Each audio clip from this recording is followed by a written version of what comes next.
Fala galerinha de xadrez, tudo beleza? Bom, 2 anos depois aí do Emanuel Lasker vencer o Tarrasch, o Siegbert Tarrasch, no match pelo Mundial. Agora a gente está em 1910 e o Emanuel Lasker foi desafiado pelo Karl Schlecher. É um nome complicado, é um jogador austríaco, ele é de Viena.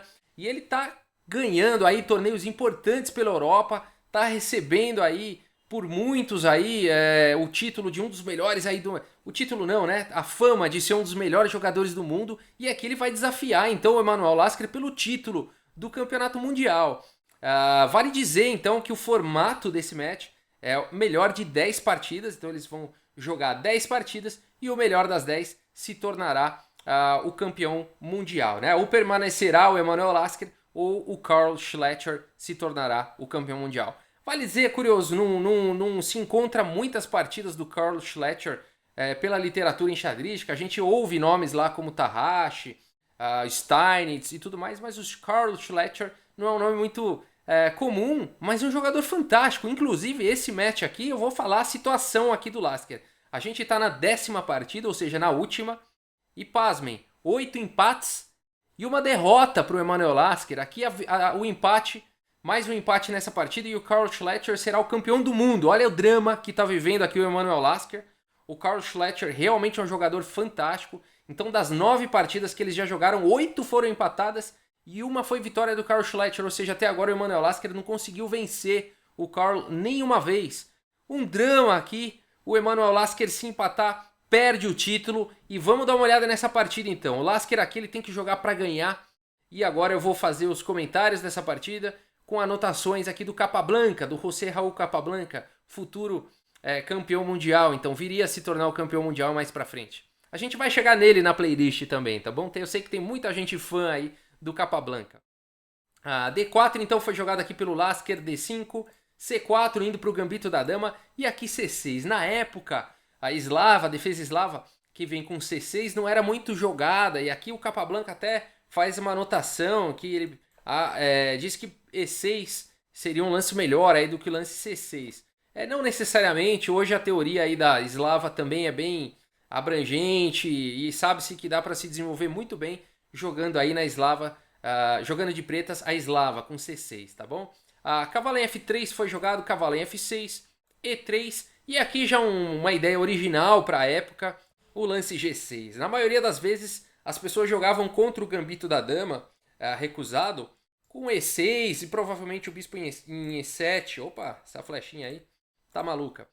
Com E6 e aqui ou bispo em E7 ou bispo em D6 eram as formas de jogar, muitas vezes até com bispo em B4, trocando aqui pelo cavalo e tal, tá? Mas com G6 realmente pouco se via isso na época. Então G6 foi jogado, cavalo C3, bispo G7, bispo D3 e aqui roque. Então é como se fosse aí vamos falar assim, uma Índia do rei, só que ao invés de D6, D5, né? Então essa formação aqui de roque, cavalo F6, bispo G7. Interessante, bem original para a época. Dama C2, desenvolvendo aí a dama. Futuramente, né, as torres vão poder aí se conectar. Dama C2 é um lance típico aí do Gambito da Dama recusado. Cavalo em A6, esse cavalo quer vir aqui para B4. Conseguir aí, né, capturar o bispo das brancas, vai ter que salvar a dama. E aí ficar com o par de bispo para as negras, né? Então essa aqui é a ideia. A3 então não permitindo. E aqui D toma C4. Esse lance aqui do Schlecher já é um lance curioso, porque ele começa uma sequência de lances. Aqui comentário do Capablanca. O Schlecher começa uma sequência de lances que vão culminar aí, vão terminar com um peão isolado na coluna C. E aí isso não pode nunca ser bom, né? Esse é o comentário aqui do Capablanca. Vamos ver como é que isso acontece. Bispo toma C4, B5... Bispo volta para D3, B4, atacando aí o cavalo. E depois de cavalo A4, B toma em A3, B toma em A3. As pretas terminaram aí com esse peão isolado aqui na coluna C, que segundo o Capablanca não tem como ser bom. E é verdade, né? Bom, a partida segue com o bispo B7, a torre B1. Olha só que bacana aqui o desenvolvimento do Lasker, né? Ele não está muito preocupado em dar roque, ele precisa vencer essa partida. Ele vai se agarrando a qualquer oportunidade aí de ataque, de agarrar uma iniciativa. Torre B1 fazendo uma pressão aqui no bispo. A dama C7 defendendo. E agora o lance cavalo em E5. Já colocando aí o cavalo num posto mais avançado. Aqui o o Capablanca comenta que se o Lasker tivesse jogando aí de uma forma mais sólida e tudo mais, ele jogaria com o Rock. E ele acha curioso que, na opinião aqui do Capablanca, se ele quisesse um ataque realmente na ala do rei, ele deveria ter jogado o lance H4. Essa é a opinião do Capablanca. A partida continuou com o cavalo em E5, cavalo aqui em H5. Então agora o bispo abriu um ataque aí sobre esse cavalo. E o lance G4, começando aí um ataque na ala do rei. Muito interessante essa posição, ele não deu roque, né? E já começou realmente um ataque, tá criando uma partida bem maluca, bem imprevisível, né? Pra, quem sabe, conseguir aí com esses desequilíbrios alguma vantagem. E ele tá lutando pela vitória, né? Então faz todo sentido aí jogar. O jogador tem que dosar, né? A vontade de vencer com alguma imprudência, né? Mas no momento tá ok, não chega a ser um desespero aqui do Lasker. É um lance bacana de ataque G4. O cavalo aí tá atacado, mas agora as pretas continuam capturando aqui em E5. O bispo também em E5. E agora G toma em H5. O bispo aqui tá atacado, esse bispo tem que voltar, sair daí. Bispo G7, H toma em G6, H toma em G6. E aqui o lance jogado foi o lance dama C4. Então esse lance aí, colocando a dama numa excelente casa. Né? Aqui ele tá fazendo esqueci o nome, cravada. Olha que coisa. Tá fazendo uma cravada, que eu ia falar pin, né? Mas tá fazendo uma cravada aqui. É o termo em inglês, pin, né? Nesse peão aqui de F7. Tá ameaçando capturar logo aqui em G6, né? Então, interessante esse lance dama C4. Bispo C8 foi jogado e aqui fazendo uma armadilha, né? Se por acaso agora ele capturar aqui em G6, as negras têm bispo em E6. E aí ficam bem na posição, né? Agora pode-se continuar aqui com dama toma em A6, F toma G6. Mas as pretas aí com esse par de bispos aí vão ter uma posição ok, esse rei no centro. Teria um jogo bacana, né? Então bispo C8 com essa ideia de jogar bispo em E6 caso o bispo tome em G6. E a partida segue, torre G1, olha só que coragem aqui do Lasker. Jogando de forma bem agressiva realmente, já não se importando com o seu rei no centro, levando as peças aí para o ataque. A partida seguiu com dama em A5 cheque, bispo D2, dama D5 oferecendo aí a troca de damas. A torre C1, o Lasker não se importa em trocar desde que ele melhore a posição aí da sua torre, já com um ataque aqui sobre C6, né? Bispo B7 defendendo em C6 e agora dama C2. Esse lance faz uma pressão aqui em G6, possivelmente alguns temas táticos aí. A dama em H5 foi jogada não permitindo então, mas de qualquer maneira aqui o Lasker vai para esse lance bastante agressivo aqui com o bispo toma em G6. Nas palavras do José Raul Capablanca, o ex-campeão mundial cubano, esse foi um erro. Ele acredita que o lance dama B3 seria um lance mais forte aqui na posição. Mais uma vez cravando aqui o peão de F7 e também atacando o bispo aqui de B7. Provavelmente um lance mais forte na opinião do Capablanca e o Stockfish confirmou essa opinião aí do Capablanca, tá bom? Mas a partida seguiu com o bispo toma G6, aqui o Lasker provavelmente indo para um lance mais psicológico, né? Aqui, porque se você faz o lance dama B3, não tenha dúvida, é um lance melhor na posição, é um lance melhor avaliado aí, tanto pelo Capablanca quanto pelos computadores mais modernos, o Stockfish. Mas o lance bispo toma G6 faz bastante sentido num jogo humano, né? Principalmente aí mexendo com o psicológico, né? Um sacrifício, assim, uma posição bem desequilibrada, né? Bem maluca, vamos falar assim, né? É uma das possibilidades aí que o Lasker tem de confundir aí o Carl e tentar com isso uma vitória. A dama toma em H2 e agora a torre está ameaçada, o bispo está ameaçado. A torre F1 foi jogado, F toma em G6 e aqui realmente então selando o sacrifício, né, desse bispo. A partida segue com dama B3 cheque e agora está caindo aqui o bispo de B7. Torre F7, dama toma B7, estão recuperando aí a peça. Não foi bem um sacrifício, né? Já que teve essa continuação aí, foi mais uma troca na verdade. A torre de A em F8 e agora uma pressão monstra aqui em F2. O Lasker tem que fazer alguma coisa em relação a isso. Dama B3, fazendo uma cravada aqui então na torre. Essa torre não pode sair daí. A rei H8 liberando então a torre. Mais uma vez o peão de F2 está ameaçado. E agora não tem mais muito como se defender. F4 foi jogado. E olha que situação, que drama aqui na vida do Lasker. Porque ele está numa posição bem arriscada. O rei está aqui no centro, né? E ele tem que jogar para a vitória, né? Então é bem interessante essa partida. G5 E aqui, muitos jogadores começariam a ficar com medo, né? Porque realmente o rei no centro aqui é preocupante. Mas aqui o Lasker vai com tudo aqui. Ele tá inspirado, ele vai com dama D3, G também F4, E também F4, dama H4, cheque, rei E2, olha a situação, dama H2, cheque, torre F2 cobrindo, dama H5, cheque, torre F3 cobrindo, e aqui cavalo C7. Vamos trazer esse cavalo para o jogo, né? Ele estava aqui em A6 fazendo nada, ameaçado além de tudo, então cavalo C7 faz bastante sentido. A torre toma C6, cavalo B5, a partida segue com torre C4, e aqui torre também F4. Aqui o Carl Schlechter se desespera, né? E faz um sacrifício aqui desnecessário, né? Desnecessário. Talvez aqui na posição pudesse ser jogado aqui o lance... bom, o Capablanca ele gosta muito do lance E5.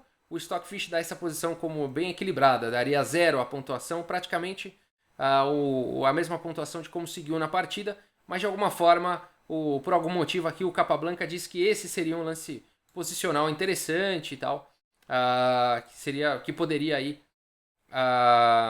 permitir o empate das negras, né? Então não iria para uma sequência de vitória aqui para as negras, forçaria talvez o empate. Realmente, a avaliação do Stockfish aqui é 0, então o Capablanca está correto aí na sua análise, tá bom? É bem correto. Aqui dá, por exemplo, depois de D toma E5, teria bispo toma E5, né? Aqui esse peão está cravado, né? A torre estaria atacada aqui 3 vezes. E depois de, por exemplo, rei D1, torre D7, ó. Olha que bacana essa sequência aqui. Não dá para tomar aqui em D7, senão tá caindo aqui em F3 com cheque. Aqui as pretas vencem, né? Então depois aqui de torre D7, teria que jogar o lance dama E2, provavelmente. Atacando aqui o bispo, defendendo a torre. A torre G7 seria uma possível continuação. A dama não pode, né, capturar aqui, se não tá caindo em F3. Não pode capturar de peão também pelo mesmo motivo. E aqui a gente teria uma sequência do tipo torre aqui F1, dama toma aqui em E2, rei toma em E2. E aqui já uma posição, a gente vai vendo que ela tem bastante cara de empate, né? Torre G2, ó, torre toma, mais algumas trocas aí. Cavalo D6, ó, atacando aqui a torre C6. Então essa aqui é a análise polêmica aí da história, o bispo toma em F4 aqui. E aí a gente teria realmente aqui uma posição de empate, né? Vamos supor que o bispo toma aqui, ó. A torre toma, rei E3, torre toma aqui em A4, torre toma D6, e a gente percebe que isso daqui seria uma sequência de empate, né? Então o Capablanca está certo na sua avaliação, né? Ele diz que o lance E5 forçaria aí praticamente um empate, está correta a análise. O Stockfish prefere o dama G4, o Stockfish dá essa pontuação como menos 1.1 para as negras, para vencer, né? Mas o Capablanca está certo, porque aqui um empate já daria o título para o Carl. Então olha que coisa, o Carl aqui desperdiçou a chance de levar o título mundial com o lance E5, né? Olha que situação. O Carl posteriormente foi entrevistado e a gente vai falar sobre isso no final do vídeo, sobre esse lance aí, por que ele decidiu fazer isso, tá? Bom, a partida seguiu aqui com torre também F4. Será que o Carl ainda vai conseguir o empate, vai conseguir se tornar aí o campeão mundial? Vamos ver. Ele fez esse sacrifício de torre, a partida seguiu aí com bispo também F4, torre também F4, torre C8, cheque, bispo e F8, olha a posição dramática, rei F2, olha esse rei no meio de tiroteio aí. Dama H2 cheque, rei E1, dama H1 cheque. O rei tem que proteger agora aqui a torre. Poderia, né, tentar jogar com o rei E2, ou então a torre pode voltar também, né, uma vez que a dama também está apoiando aqui em F1. Aqui ele prefere voltar, torre F1, dama H4 cheque, rei D2, o rei tentando fugir aí. Torre toma em F1, dama toma em F1. Dama toma D4, olha a situação, você precisa ganhar essa partida. O teu rei está no meio de tiroteio aí. Dama D3 foi jogado, dama F2 cheque, rei D1 e o cavalo D6. Atacando a torre, o bispo está defendido aqui pela dama. A torre tem que sair daí. Torre C5, bispo H6, torre D5, a partida é dramática. Rei G8, cavalo C5. E aqui o Lasker está realmente lutando aqui com todas as suas forças para conseguir algum tipo de vantagem aí. Ele está com uma vantagem, levemente uma vantagem material, né? Uma torre aqui por um bispo e um peão. Então uma vantagem material bem leve e é uma posição delicada, né? Ele pode até perder nessa posição, pode ser que o Carl consiga um empate. Tem que jogar de forma realmente muito precisa aí o Lasker nessa posição, né? Para conseguir a esperança da vitória e se manter no título, né? Dama G1 cheque, rei C2, dama F2 cheque, rei B3, bispo G7, e agora a dama está ameaçando entrar aqui em B2. Cavalo em E6, melhorando a posição do seu cavalo, não se preocupando com o cheque em B2, dama B2 cheque, rei A4, rei F7, atacando aí o cavalo, cavalo toma G7, dama toma G7, dama B3 ameaçando aqui um descoberto, né, ganhando peça, o rei tem que sair daí, rei E8, agora dama B8 cheque, pelo menos agora o Lasker consegue tomar a dianteira aí nos cheques, rei F7, dama toma em A7, e agora ampliou a sua vantagem material. A partida segue com dama G4 cheque, dama D4, e aqui seria muito interessante para o Lasker trocar as damas e partir para um final vencedor. Tudo que o Lasker quer agora na posição é conseguir trocar essas damas. O Carl não vai permitir, dama D7 cheque, rei B3, dama B7 cheque, o final é dramático, rei A2, dama C6, a dama D3, e da mesma forma que o Lasker tem o rei aí exposto, o rei das negras também não está muito bem protegido, né? Rei E6, esse rei aí vai à luta, agora ameaça, dama toma a torre. A torre G5 foi jogado, rei D7, o rei tentando se esconder aí no meio das suas peças. A partida segue com torre E5, dama G2 cheque, torre volta aqui para E2, dama G4, a torre D2, dama em A4 foi jogado, dama em F5 cheque, aproveitando que esse cavalo aqui está cravado, né? Não pode capturar a dama. E aqui um erro talvez pelo Carl, rei C7. Esse lance permite o lance dama C2 com cheque, atacando aqui essa dama também, forçando aí a troca das damas e indo para um final vencedor, né? Aqui o Capablanca comenta que se ele tivesse evitado essa troca aí, provavelmente com rei D8, aqui o Lasker ainda teria uma longa luta para tentar uma vitória nessa posição, porque não está muito claro como é que ele vai forçar aí a troca de damas, não está muito claro como é que ele vai desenvolver essa posição para uma posição vencedora, tá bom? Então aqui o Capablanca comenta que realmente o Carl fazendo o lance aqui, rei C7, permitiu então agora sim entrar no final vencedor aqui pelo Lasker. Vamos ver se o Lasker consegue converter isso, né? Dama C2 cheque, dama toma C2, torre toma C2 cheque, rei B7, a torre E2 fazendo uma pressão nesse peão fraquinho aqui, cavalo C8 defendendo, rei B3, rei C6, torre C2 cheque, agora o rei tem que proteger aqui o cavalo, rei B7, rei B4, cavalo A7, rei C5, e nessa posição o Carl abandonou a partida e o Emanuel Lasker manteve então o seu cinturão, né? Manteve o título de campeão mundial. Por quê, né? Bom, foram 10 partidas, foram 8 empates, uma vitória para cada um, e o empate nessa época era do campeão mundial, ou seja, para alguém ganhar o título precisaria vencer o campeão mundial. O empate no match, ele, que é o caso aqui, que foram 8 então empates, 4 pontos, 5 pontos para cada um, né? 8 empates e uma vitória para cada um, dá 5 pontos para cada um.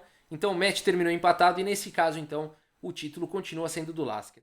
Um drama aí no xadrez, né? Uma das batalhas mais dramáticas aí do xadrez de um mundial. A gente tem essa posição aqui, as pretas abandonaram porque realmente agora não tem muito o que fazer, né? Por exemplo, rei A6, aqui ó, torre E2, esse peão aqui vai cair, né? Cavalo C8, torre E6, cheque, ó. Essa posição é bem complicada, rei A5, rei C4 aqui, bom, ainda daria para jogar mais alguns lances, né? Cavalo D6, rei B3, mas esse peão aqui vai cair, né? Se jogar aqui cavalo C8 dá para jogar A4, ó. E vai pouco a pouco aí galgando passos, né? E agora olha essa posição, né? Essa aqui seria uma belíssima posição de Zugzwang, né? As pretas não tem o que jogar, né? O rei não pode jogar, né? O rei aqui ele tá cortado aqui pela torre, né? Tá cortado aqui pelo peão. O único lance possível, únicos lances possíveis aqui são lances de cavalo. Qualquer uma dessas casas aqui e vai cair peão, né? Por exemplo, cavalo aqui em A7 e agora daria para se continuar aqui com torre A5 primeiro, expulsando aí o rei daí de perto. Rei A6 e agora a torre aqui toma em E7. E aí é questão de tempo aí também para se criar novas posições de Zugzwang e conseguir uma vitória. Não é fácil, né? Exigiria-se aí da posição de abandono para um possível término da partida mais uns lances aí, né? Mais um tanto aí de lances. Mas o Carl preferiu abandonar, né? Depois ali da posição depois de rei C5, ele viu que não teria chances.